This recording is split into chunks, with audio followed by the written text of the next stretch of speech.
Posséder un bien immobilier, qu'il s'agisse de votre résidence personnelle ou d'une forme d'investissement, peut représenter une grande responsabilité en termes d'assurance. En tant que propriétaire, vous devez déterminer la valeur et le type d'assurance dont vous avez besoin pour votre bien.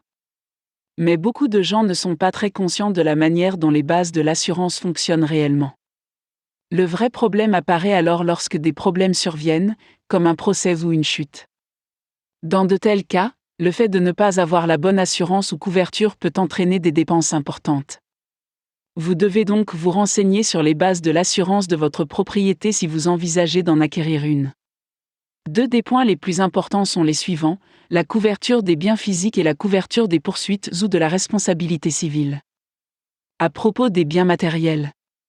En principe, vous devrez renouveler votre police d'assurance chaque année, surtout en ce qui concerne les limites de votre couverture en cas de destruction des biens matériels. En général, les limites sont indiquées dans les pages de déclaration de la police. Par exemple, si vous êtes propriétaire d'une propriété ou d'un bâtiment de 3000 pieds carrés et que la reconstruction de chaque pied carré coûte 75 €, vous devez souscrire une assurance habitation d'au moins 225 000 €.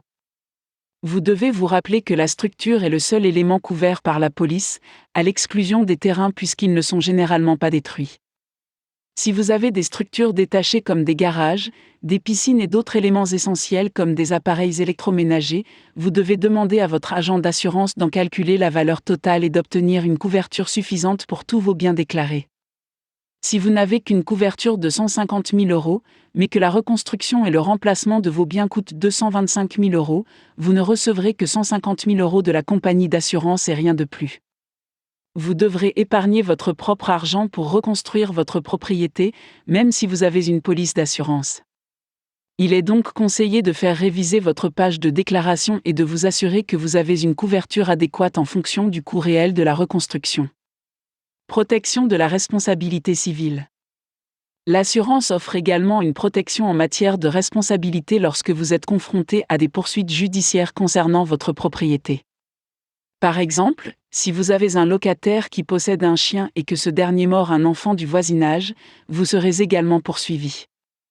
Dans ce cas, la compagnie d'assurance interviendra et proposera un avocat pour défendre, négocier et régler un jugement en fonction des limites de couverture de votre police. Ainsi, si vous avez une couverture de responsabilité civile de 400 000 €, ce montant est le plus élevé qu'ils vous accorderont et vous devrez assumer le reste.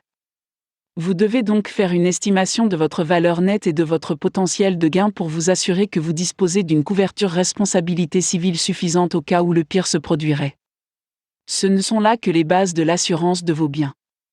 Vous devez impérativement revoir votre police pour vous assurer que vous avez le bon type d'assurance et le bon montant de couverture au cas où des événements malheureux se produiraient.